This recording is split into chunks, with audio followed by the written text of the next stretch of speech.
అసెంబ్లీలో ముఖ్యమంత్రి చంద్రబాబు మాట్లాడుతున్నారు. లైవ్లో చూద్దాం. కృష్ణపట్నం పోర్ట్ ఇక్కడ ఉంటుంది. రిజిస్ట్రేషన్ ఆఫీస్ హైదరాబాద్లో ఉంది. రిజిస్ట్రేషన్ ఆఫీస్ హైదరాబాద్లో ఉంది కాబట్టి జనాభా ప్రకారం ఆదాయాన్ని డివైడ్ చేస్తారు. ఇలాంటి ఇన్హరెంట్గా వచ్చిన సమస్యలు కూడా యాడ్ అయినాయి. ఫైనల్గా దశ సర్వీస్ సెక్టర్. ఎక్కడైతే సర్వీస్ సెక్టర్ ఎక్కువ డెవలప్ అయితే, ఇండస్ట్రీ బాగా డెవలప్ అయితే ఆదాయం పెరుగుతుంది రాష్ట్రానికి. కానీ సర్వీస్ సెక్టర్ అక్కడ వెళ్ళింది, వ్యవసాయం ఇక్కడ వచ్చింది. వ్యవసాయంలో ఆదాయం తక్కువ ఉంటుంది రాష్ట్ర ప్రభుత్వానికి, ఏ ప్రభుత్వానికైనా.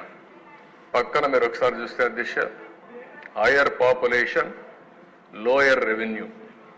58% మన పాపులేషన్ అయితే 42% మనకు వచ్చినటువంటి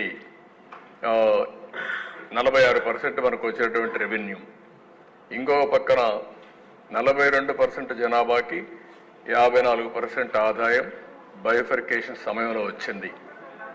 ఇంకొక పక్కన దేశ పర్ క్యాపిటల్ ఇన్కమ్ 2014-15 కంబైన్డ్ ఆంధ్రప్రదేశ్లో 95,185 రూపాయలు తలసరి ఆదాయం.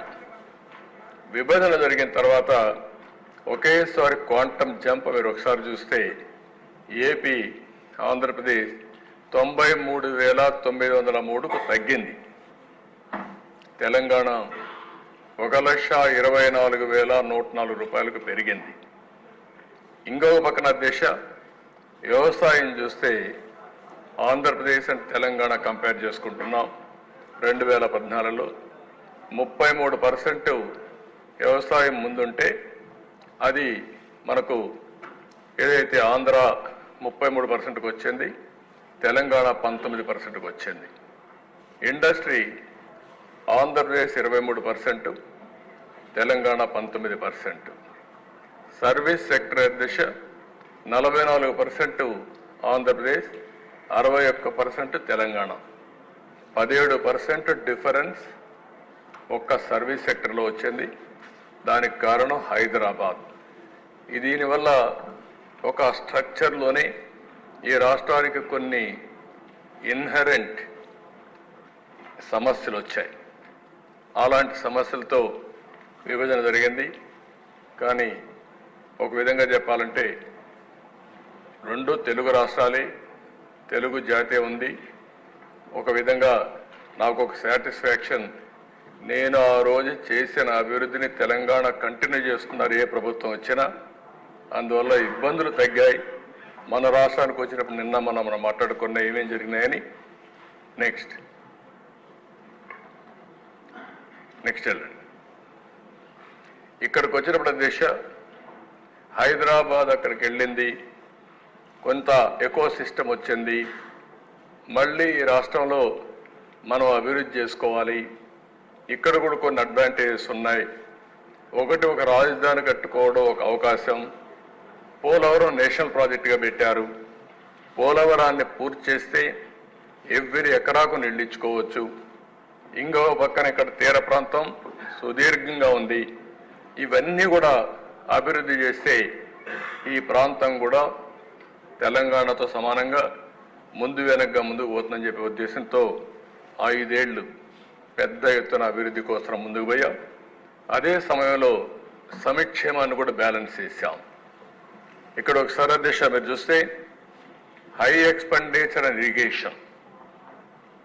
ఎప్పుడూ పెట్టనంత ఇన్ఫ్రాస్ట్రక్చర్కి ఇరిగేషన్ ఇన్ఫ్రాస్ట్రక్చర్ పెట్టాం. 64,000 కోట్ల రూపాయలు 5 సంవత్సరాల్లో పెట్టడం చరిత్రలో ఎప్పుడూ పెట్టని విధంగా పెట్టుబడులు పెట్టాం.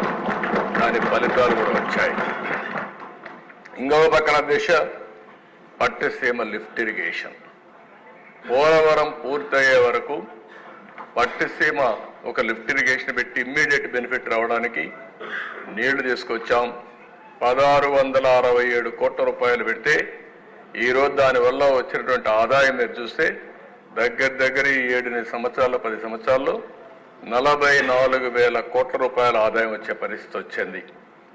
ఇంకో పక్కన దిశ విజయవాడ, రాజమండ్రి, తిరుపతి, కడప ఇవన్నీ ఎయిర్పోర్ట్స్ అన్ని అభివృద్ధి చేశాం. భోగాపురం న్యూ ఎయిర్పోర్ట్ కన్సీవ్ చేశాం. ఎప్పుడో ఇది ఆపరేషన్ అయి ఉండాల్సింది కావాలని మళ్ళీ క్యాన్సిల్ చేయడం, ల్యాండ్ తగ్గించడం, దానివల్ల ఇప్పటికీ రాబోయే ఇంకా 2 సంవత్సరాలు పడుతుంది పూర్తి కావాలంటే. ఓర్వకల్లు కర్నూలులో ఎయిర్పోర్ట్ కూడా తీసుకొచ్చాం. అదైతే 1 సంవత్సరంలో ప్రారంభించాం, 1 సంవత్సరంలో పూర్తి చేశాం. రోడ్స్ అయితే దిశ 4326 కిలోమీటర్లు రోడ్ నెట్వర్క్ డెవలప్ చేశాం.